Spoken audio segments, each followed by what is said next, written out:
Good evening. It's May 19th at 5:30 p.m., and I will call the Committee of the Whole to order.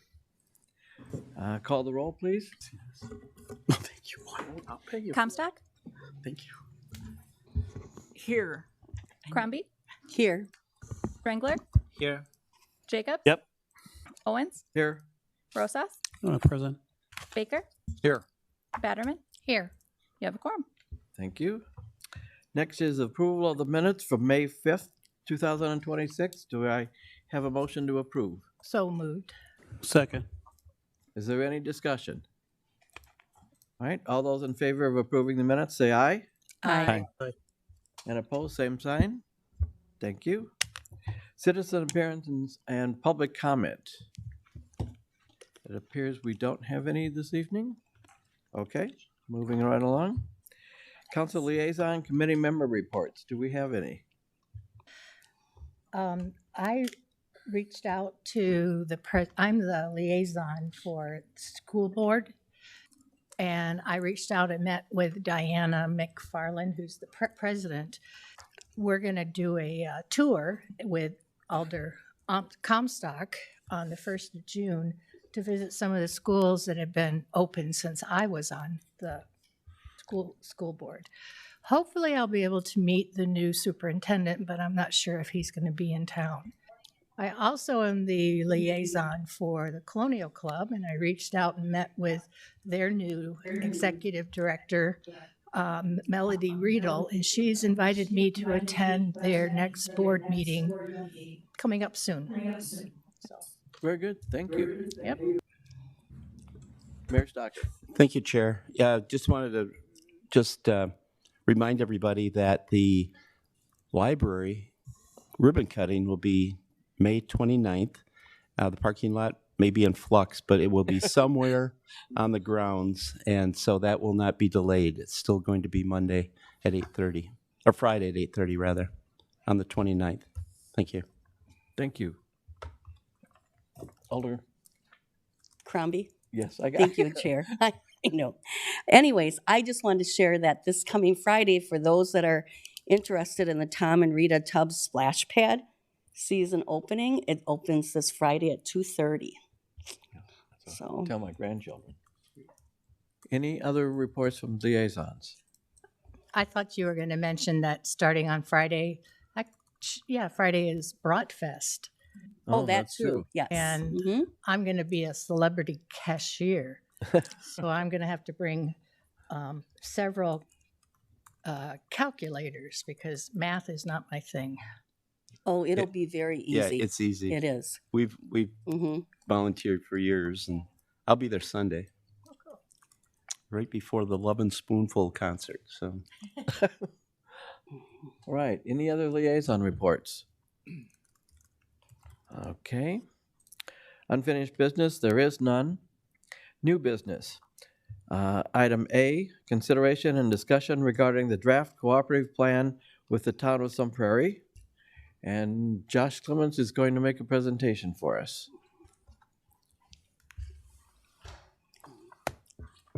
Thank you very much. Here, I'm gonna get my presentation up.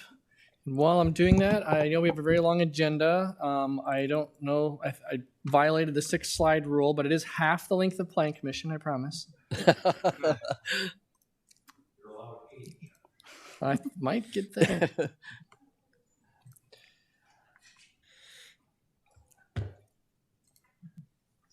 It's going. All right, there's a bit of a lag. So this is an introduction for a cooperative plan. As those of you who have been on the council may recall, the council passed a resolution late last year authorizing staff to proceed with negotiating a cooperative plan. In reality, we've been working on this for over 3 years. That resolution last year was a formal step to kind of communicate to the public and other neighboring jurisdictions that we are working on this. What a cooperative plan is, it's one of 2 types of intergovernmental agreements provided by Wisconsin statutes that entail or allow modifying our boundaries.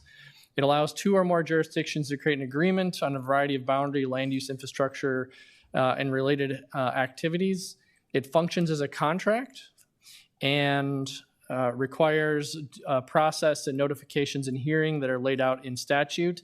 And then the agreement must go to the State Department of Administration, who looks over it, makes sure that it is correct to form and content. It is Town of Sun Prairie is one of only 5. It is our only neighbor of our 5 neighbors that we do not have a agreement with presently. So this has been on. There's been attempts in the past, and it just had never came to fruition. It helps to implement our comprehensive plan, which I'll mention just kind of briefly how. It helps to define, protect rational city growth areas that controls land use, infrastructure, and reduce political conflict. It limits non-agricultural development in areas of the town that could potentially be of conflict to the future of growth of the city. And it reinforces communication and coordination processes and therefore reduces the likelihood of conflicts. I'm not going to go through all these the city and town benefits in the agreement. They're summarized in your memo as well. To get to the long and short of it is it allows the city to have predictable growth areas around the city. The town agrees that development will occur there only when that land is attached to the city. They agree that they will not contest any annexations or attachments that are consistent with the plan. And kind of the flip side of that is that the city agrees that the town will have areas that they can approve growth, that the city will not enforce our land use powers in those areas, so that they can continue to manage their own tax base as well. And then most of the town, the city and town both agree will remain in agriculture. So this is a tool that's stronger than others that either the city or town have alone to kind of protect agriculture from development pressures. There's a lot of other kind of infrastructure coordination things that are also important. Another important area is allowing the creation of town islands. What that means is that areas of the city or property can be attached to the city, and you can have 1 or more properties that remain in the town jurisdiction that are completely surrounded by the city, at least temporarily. So for example, if you have a home that's surrounded all or mostly by agriculture, that farmer would be able to sell their land for development, and they wouldn't have to force you to make a decision about attaching to the city at that time. You could remain in the town for up to 20 years and still pay town taxes and things of that nature. A lot of political and other conflicts happen around growth when circumstances like this happen, and a property owner might get forced in or solicited in as part of a development process. So this was an area of negotiation with the town. They agreed to that provision, and it reduces, therefore, the likelihood of disagreements. The town gets things out of this too. So this is a balanced agreement. There were things that we had to go back and forth about in terms of things that the town wanted to achieve, things that the city wanted to achieve, and in several areas we ended up somewhere in the middle. So the key to this plan is the map, the development areas that are defined. The urban development area is the key of interest to ours. It's about 1,300 acres, approximately of which 1,000 is developable as determined by the Capital Area Regional Planning Commission. There's a lot of wetlands and other things that are in that area as well. As I mentioned, it allows uncontested attachments to the city. Has to be property owner initiated, so the city's not going out and trying to bring property in, on our own. It's the property owner has to become part of the city. As I mentioned, there's the rural development areas. It defines our ETJ area, and then also it has an advisory area for the Highway N corridor that both the city and town agree is an area of future interest that we should engage in some planning around, but that there are other parties at stake also. Highway N is a county facility. If you go a little bit further south from the city, you're in the village of Cottage Grove's extraterritorial jurisdiction. So this plan advises us to engage in planning for that area in the future. Other important points, it's a 20-year agreement, so it automatically expires in 20 years if not extended or replaced. There's coordination around infrastructure, which is often a point of I don't want to say contention, but can cause friction when there's development in the edge. And it requires notification to both the city and town if there's something that's happening that is of interest to either, as well as to property owners in the area. So this is an illustration from our comprehensive plan, the future land use map. This particular area of the plan hasn't been updated since 2019. But as you can see, there's the black line. It's kind of, it goes around lots of different angles and things. That's the city's current boundary to our south. And it shows areas that we're planning for growth, roughly along Bailey Road, if you're familiar with this geography. The orange area around it is, as our comprehensive plan defines, urban reserve. So this is areas that we haven't put the thought into developing, how that may develop, because it's probably beyond what's likely to develop in a 10 to 20 year horizon. Urban reserve essentially is a goal that it will not be developed except for when it becomes part of the city, per our comprehensive plan. This is an illustration from the draft cooperative plan. It's busy, there's a lot going on, but there's a lot of things that intersect here. The cross-hatched area, hatches going from top left to bottom right, that's the urban development area. We'll zoom in on that in a moment. The hatches going the other direction are the town growth areas. They're generally areas that there's already town development. For example, out on Highway 19, as you get close to the edge of the town, there's already some rural subdivisions there. Most of the rest of it is towards their west side, closer to Madison, south of Koshkonong Creek. The blue area is our extraterritorial jurisdiction, the area that we can, by state statute, review and deny land divisions if they do not meet our standards. The red area is the city of Madison's ETJ, as it would encounter this area, and the green is the village of Cottage Grove. So city of Madison and Sun Prairie, this is a 3-mile buffer. For Cottage Grove, it's 1.5 miles. And then wherever they intersect, you kind of take the half of them. That's why they kind of make these weird shapes as they come together. This is zooming in on the urban development area. I highlighted it in yellow here for you, so you can kind of see, at least in a property map, where they're located. It's generally along Bailey Road, over to Town Hall, and then there's some areas north of Highway 19. In your packet, it also includes a bunch of other illustrations that show soil conditions, they show hydrology. So there was a methodology here, and it took us a solid 6 to 8 months to work through it, with the Capital Area Regional Planning Commission, trying to guide growth to areas where growth is possible based upon these natural conditions, but generally away from the most prime farmland. That's a key goal of the town as well. And also to provide enough property that we are not kind of growth constrained. So that's a big note here. This does not create a permanent boundary for the city. It allows the city to grow in a managed way to the south and to the east. We worked with the Capital Area Regional Planning Commission to evaluate growth areas, other parts of the city, so that we were comfortable with the fact that if we hit our growth targets of having 500 new dwellings per year, we would be able to do that by growing north, west, upwards, and southeast, without giving up too much space here that we all of a sudden were running into kind of land constraint.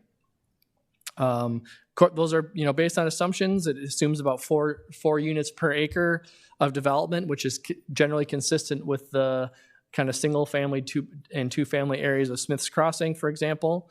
It includes certain amounts of property within the city that would become redeveloped, kind of the growing up. And then it provides some estimations for development intensity to the north and to the west. Our boundaries to the north and west are generally fixed because of our neighbors in those directions. So if we look at this is the future growth area, urban development area in the agreement. This is how that looks on the comprehensive plan. So as you can see, that's very consistent. There's some areas that are in the urban growth area, but we didn't plan for in the comprehensive plan. And then there's a small area, kind of the southeast corner of Highway 19, that a comprehensive plan anticipates becoming developed. The town did not want that to be in the urban development area, in part because there's a small subdivision there, and they want to make sure that they can retain that tax base. So potential timeline, as we had the authorizing resolution that's required by statute in October 2025. That means every jurisdiction, I think it's within 5 miles of here, every town, village, school district, et cetera, received that notice, as well as state agencies, so that they know this is happening. We introduced this to the Plan Commission in April. We're introducing it to you tonight. And Q&A if you have questions or direction regarding the agreement. What we're looking for is kind of your recommendation to move forward to set a public hearing. The public hearing has to be a joint hearing of quorum of the city and the town. So there's some coordination that's required to make sure that we get quorum from both. It requires a 30-day notice, which also, we have to plan this out in advance. And we want to be able to advertise that date, that place, and also have open houses both in the city and within the town, so people are well informed, have an opportunity to provide feedback. And then per the statute, we have to wait at least 20 days before you can take action. It's essentially a comment period. So no action happens at the hearing date. It happens after the hearing. With that, I would see if you had any questions or feedback before we ask for your direction to go forth and determine a date for the hearing.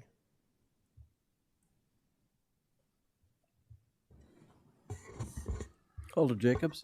This is not a question. It's making me think of something else. I just want to, and I'm not even sure I have a question here, but at one point, Town Hall Road is on our council agenda tonight for housing. Yes. At one point, Town Hall Road was a point of contention with the town of Sun Prairie. And am I remembering incorrectly that the west side of Town Hall Road was owned by the town and the east side was owned by us? I think it's the other way around. I think we have the west side right now, and they so and they that have the east was side. once the case. Okay. I think that may still be the case. I'm not 100% sure. Okay. One so if thing, that is still the case, I mean that's where the black line was. So Yeah. if that is still the case, and on the agenda tonight we have that we're spending more than $500,000 to work on that road. What's the town of Sun Prairie spending? I don't know about the Town Hall Drive project specifically. I haven't been involved in that conversation, so I'm not certain how that's working out. One of the things that the agreement tries to address, because that's a frequent one, is if development happens adjacent to a road, who gets the road? Do we go half and half? Then how do you maintain that? The city has different standards than the town does. Who plows it, et cetera. So the agreement sets out that if development occurs adjacent to a town road, the city gets the whole road. And that's so that we can plow it. It can be built and rebuilt to city standards. There's a minor financial improvement and liability on both sides of taking the entire road.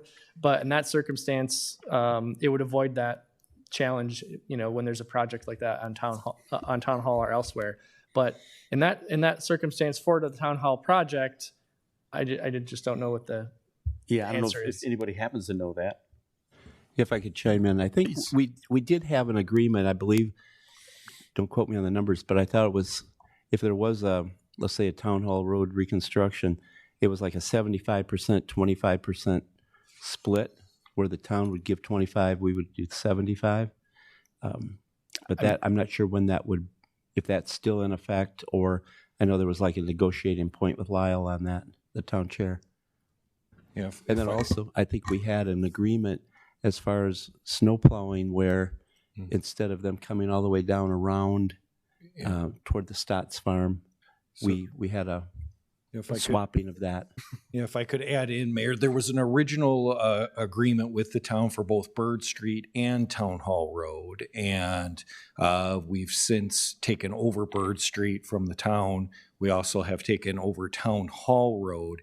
If you remember, there was concerns about weight restrictions along Town Hall Road, both for Habitat's work that they were doing, but also we were using Town Hall Road for our sewer treatment plant upgrades. And so the town was willing to give us Town Hall Road. It did need some repairs to it, some resurfacing. We did kind of a slurry seal patching of Town Hall Road so that it would hold up, with the understanding that it would be reconstructed at a later date. As far as the financial arrangement, I can't remember that offhand, but if my memory serves, Town Hall Road would become the part of the city, that there was a transfer of jurisdiction to the city from the town. And with that transfer comes all the responsibilities and costs, right? So that that's really correct. works for the town of Sun Prairie much more than the city of Sun Prairie taxpayers. So Josh, here's actually my question. And by the way, I favor all this, but if there is, and I don't know anything about the soil or the landscape, but if there is development immediately east of Town Hall Road, south of Swordleaf, could the city of Sun Prairie annex that and tell the town of Sun Prairie, we don't care if you like it or not? Yeah, so if it's in the urban development area, the town has agreed that they will approve no land divisions or development for 20 years. So anything that people want to do, they have to come to the city, to come into the city, and then they meet the city standards. Thank you. Yep. Anyone else?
I don't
50% of it.